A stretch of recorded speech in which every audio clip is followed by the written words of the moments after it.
शनिदेव की जय बोलो और ध्यान से सुनो। शनिदेव की महिमा, एक था राजा जिसका डंका बजता था संसार में, उसके पराक्रम से परिचित था संसार। राजा विक्रमादित्य उज्जैन थे, एक महान राजा थे जो अपनी बुद्धिमत्ता, साहस और न्यायप्रियता के लिए जाने जाते थे। वो एक बहुत ही सक्षम शासक थे और प्रजा में उनके प्रति अत्यधिक सम्मान था।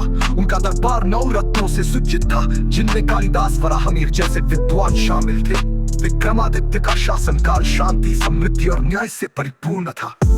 एक दिन राजा विक्रमादित्य के दरबार में ग्रहों के प्रभाव और उनके महत्व पर चर्चा हो रही थी। दरबारियों ने प्रत्येक ग्रह के गुणों का वर्णन किया। जब शनिदेव का नाम आया तो कुछ दरबारियों ने शनि को क्रूर और दुर्भाग्य का प्रतीक बताया। ये सुनकर राजा विक्रमादित्य ने भी इस बात का समर्थन किया कि शनि का प्रभाव दूसरों की तुलना में कठोर और कठिन होता है।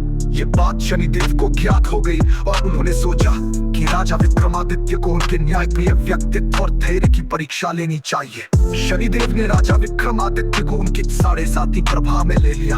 इसके बाद विक्रमादित्य के जीवन में कई कठिनाइयां आनी शुरू हो गई। पहले विक्रमादित्य का राज्य उनसे छिन गया, उनकी प्रजा और मंत्री उन्हें छोड़ गए। राजा एक साधारण व्यक्ति की तरफ भटकने लगे। उन्हें एक लोहार के यहाँ काम करने के लिए मजबूर होना पड़ा।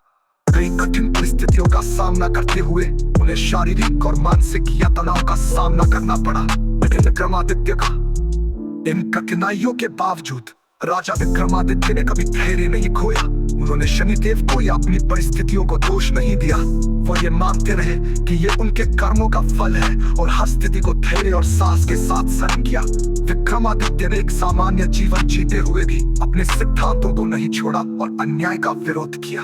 विक्रमादित्य के धैर्य और सहनशीलता को देखकर शनिदेव ने उन्हें प्रकट होकर कहा, राजा, ये मेरी 7.5 थी जो तुम्हारे जीवन में इतनी विपत्तियां लेकर आई। तुमने कठिनाइयों का सामना धैर्य और साहस के साथ किया। मैं तुमसे प्रसन्न हूँ और तुम्हें आशीर्वाद देता हूँ कि अब तुम्हारा दुख समाप्त हो जाएगा। इसके बाद शनिदेव ने विक्रमादित्य को उनका खोया राज्य और प्रतिष्ठा वापस कर दी।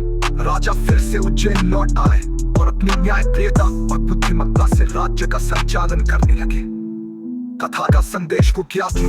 इस कथा से हमें ये शिक्षा मिलती है कि जीवन में आने वाली कठिनाइयां अस्थायी होती हैं। हमें धैर्य, सहनशीलता और ईश्वर पर विश्वास बनाए रखना चाहिए। शनिदेव न्याय के देवता है और वो व्यक्ति के कर्मों के अनुसार ही फल देते हैं। ये कथा ये बताती है कि सच्चाई, न्याय और धर्म का मार्ग अपनाने वाले व्यक्ति को अंततः विजय प्राप्त होती है। विक्रमादित्य को उनका खोया राज्य और प्रतिष्ठा वापस कर दी। राजा फिर से उज्जैन लौट आए और वो व्यक्ति के कर्मों के अनुसार ही फल देते हैं। ये कथा ये भी बताती है कि सच्चाई, न्याय और धर्म का मार्ग अपनाने वाले व्यक्ति को अंततः विजय प्राप्त होती है। विक्रमादित्य और शनिदेव की कथा हमें ये सिखाती है कि चाहे कितनी भी कठिनाइयां क्यों ना आए, यदि व्यक्ति धैर्य, साहस और अपने कर्तव्यों के प्रति निष्ठावान रहेगा तो अंत में उसे सफलता और ईश्वर की कृपा। विक्रमादित्य।